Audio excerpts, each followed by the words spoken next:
It begins in silence. Nobody sees it happening. You're 7, looking at a parent who's crumbling. Perhaps it's substance abuse. Perhaps it's rage. Perhaps it's merely the empty quiet of somebody too damaged to be present. And wordlessly, something primal awakens in your young brain. If I don't keep everything stable, nobody will. This is when a child vanishes. Not bodily, but mentally. They grin harder. They weep softer.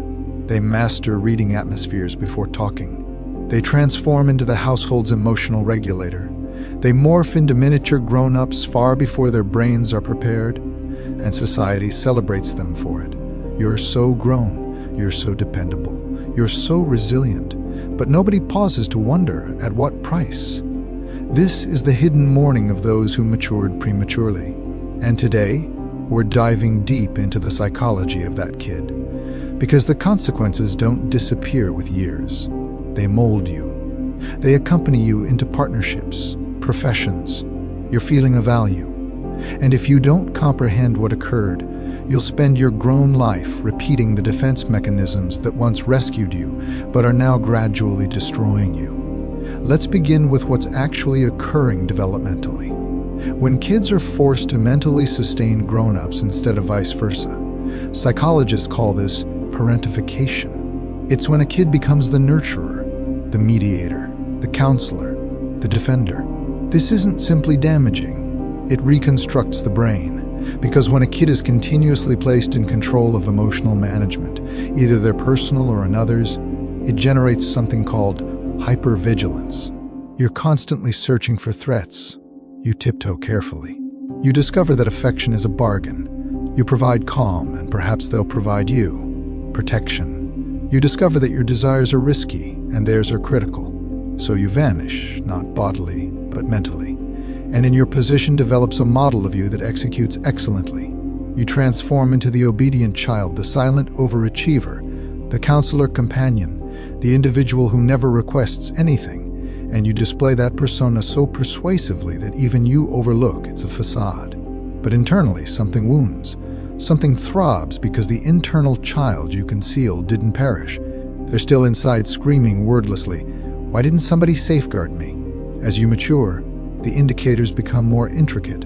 You might become hyper-independent. You reject assistance, distance people, or never feel genuinely secure in affection. You might feel empty during joyful instances, because happiness feels strange, undeserved, even threatening. You might battle to relax, because achievement is the single method you've ever felt valuable. And worst of everything, you might not even recognize you're still trapped in defense mode, because when dysfunction is standardized early, your nervous system acknowledges turmoil as normal. Calmness feels incorrect. Tranquility feels dubious. Affection feels like a payment you will have to settle. This is the psychology of a kid compelled to mature prematurely. It's not merely melancholy, it's a complicated wound that reconstructs how you perceive the world, and more significantly yourself. Now you may wonder, why would any kid willingly accept that position? Because children will sacrifice anything for connection, even forsake themselves. The decision is never deliberate, it's instinctual. In the lack of security, the kid surrenders genuineness for inclusion. That's not fragility, that's cleverness, that's survival. But the catastrophe is this: what rescued you then confines you now. So many of us are functioning around as high-performing grown-ups with profoundly abandoned internal children controlling the levers. We over-deliver to obtain affection. We remain quiet to prevent desertion. We nurture everyone but privately desire somebody would just inquire if we're all right. And that dream that somebody will observe you're not as tough as you simulate, that perhaps, just perhaps, you'll ultimately get to collapse and be embraced. That is the unfulfilled requirement, not of your grown self, but of the kid who never got to be a kid. The initial step to recovery isn't repairing, it's acknowledging. Because until you confirm what occurred, you'll keep deceiving yourself with ideas like it wasn't that severe. Other individuals had it harder. I emerged fine, but fine is a facade too, and internally you understand it. So what becomes of that kid when they mature? They become grown-ups who never feel secure even in peaceful spaces. They become partners who can't believe gentleness. They become providers who can't accept.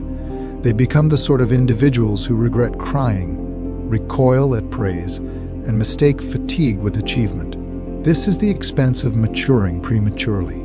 Because if your youth trained you to be tough at the sacrifice of being tender, to be silent instead of truthful, to repair others while disregarding your personal breaks, then what sort of maturity do you receive? You receive an existence where you're constantly holding your air, anticipating somebody to grant you authorization to ultimately collapse.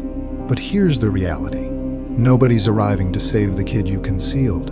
You are the individual who must return and grasp their palm. You are the individual who must express what nobody else ever expressed. You didn't earn that. You were just a kid.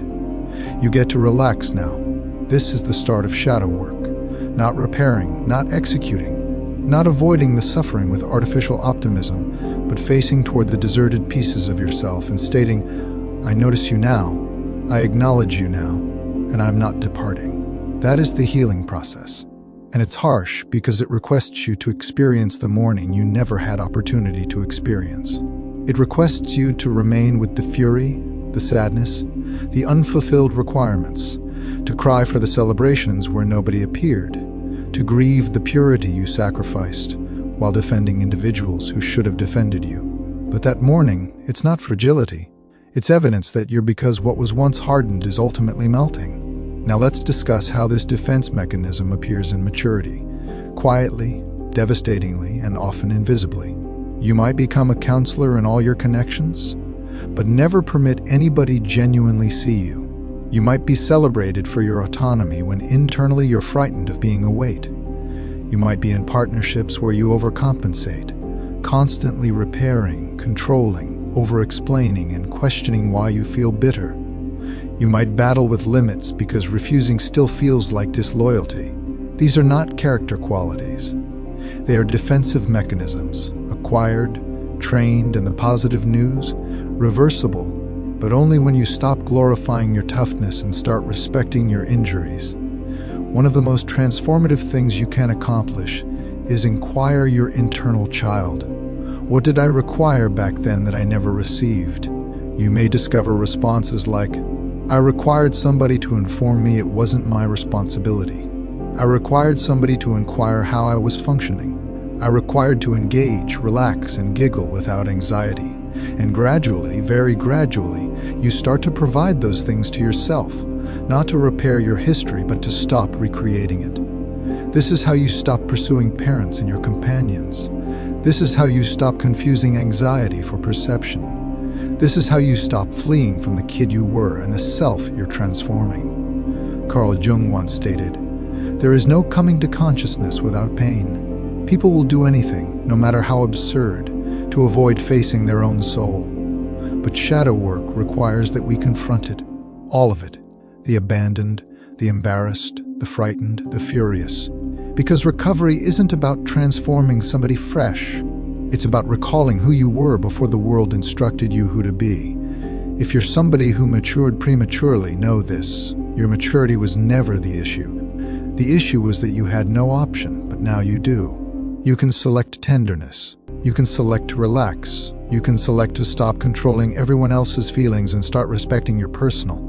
And no, it won't occur instantly. There will be moments you feel like a kid again. Good, that's the intention. Let that kid come back. Let them cry. Let them engage. Let them ultimately be observed because you're not damaged. You're becoming complete. And maybe for the initial time, you're ultimately maturing the correct way. Not through force, not through anxiety, but through honesty. You never had a youth, but you still have a tomorrow. And this occasion, you get to compose it.